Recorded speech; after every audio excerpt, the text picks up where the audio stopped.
कि नमस्कार दोस्तों। एक गांव में एक साधु महाराज पधारे। वह साधु महाराज भगवान शिव के परम भक्त थे और ऊंची स्थिति के धनी थे। वह साधु महाराज एक दिन भिक्षा मांगने के लिए एक घर में, उस घर में एक औरत भोजन बना रही थी। उसके पास उसकी 9 वर्ष की पुत्री थी। वह रो रही थी। बच्ची को इस तरह रोते देखकर महरा करुणा से भर गया। उन्होंने उस औरत से पूछा कि माताजी महाराज के इतना पूछते ही वह अपने आप को रोक नहीं पाई और वह भी रोने लगी। तो फिर उसकी माँ हाँ ये साधु महाराज जी से बोली, आज रक्षाबंधन है, मेरा कोई पुत्र नहीं है। मेरी बेटी मुझसे पूछ रही है कि मैं किसके हाथ पर राखी बांध दूंगी। इसके पिताजी भी नहीं है। एक साधु महाराज बोले, हे भगवान, मैं साधु बन गया तो क्या हुआ, क्या मैं किसी का भाई नहीं बन सकता? उन्होंने बालिका की ओर हाथ बढ़ाया और बोले, बहन मैं तुम्हारा भाई हूँ, मेरे हाथ पर राखी बांध। तो साधु ने राखी बंधवाई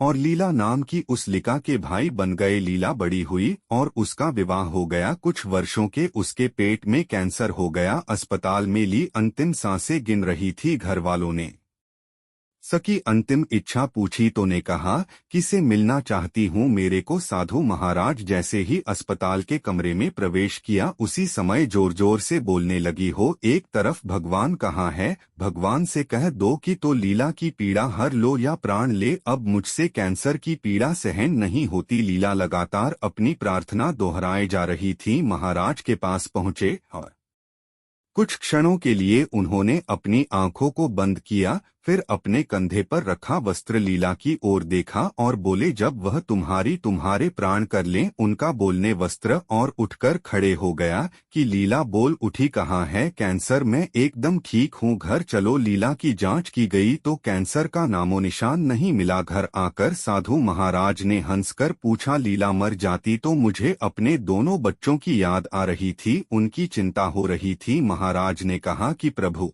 तुम्हें शक्ति थी, अब तुम बच्चों की सेवा करो, सारे बंधन तोड़ और नियुक्त तैयार हो। मृत्यु एक शाश्वत सत्य उसके लिए तैयार है। और यह कहकर साधु महाराज वहां से चले गए। उसके बाद लीला बच्चों की सेवा करने लगी। अब बच्चों का अधिक समय चाची के साथ बीतने लगा। ठीक 1 वर्ष के लिए के पेट में पहले से भी ज्यादा बड़ा कैंसर हो गया। वहीं अस्पताल और संयोग से वार्ड और अंतिम इच्छा थी कि मेरे भाई को बहन के पास पहुंचे और उन्होंने लोगों से पूछा, तुम्हारा क्या हाल है? एकदम सांड थी। उसने अपने हाथ अपने सिर पर रख वंदना की और शरीर में आत्मा हूँ और मैं हूँ कि यह कहते कहते ओंकार का उच्चारण करते हुए उर्मिला ने अपना शरीर त्याग दिया। लीला के पति दुखी होकर रोने लगे। साधु महाराज उन्हें समझाते हुए बोले, भाई क्यों रोते हो? अब लीला का जन्म नहीं होगा, लीला मुक्त हो गई है। साधु महाराज हंसते हुए उद्धव बोले, हम उसका हाथ पकड़ लेते हैं,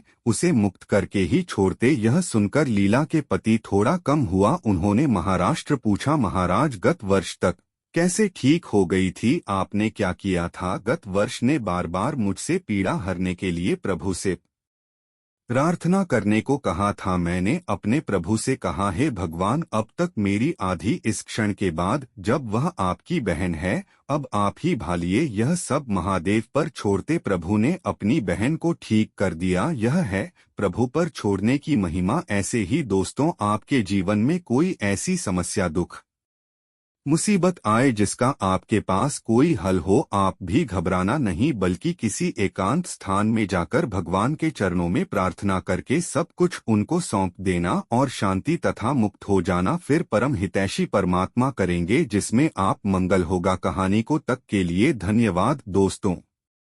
जय हिंद, जय भारत।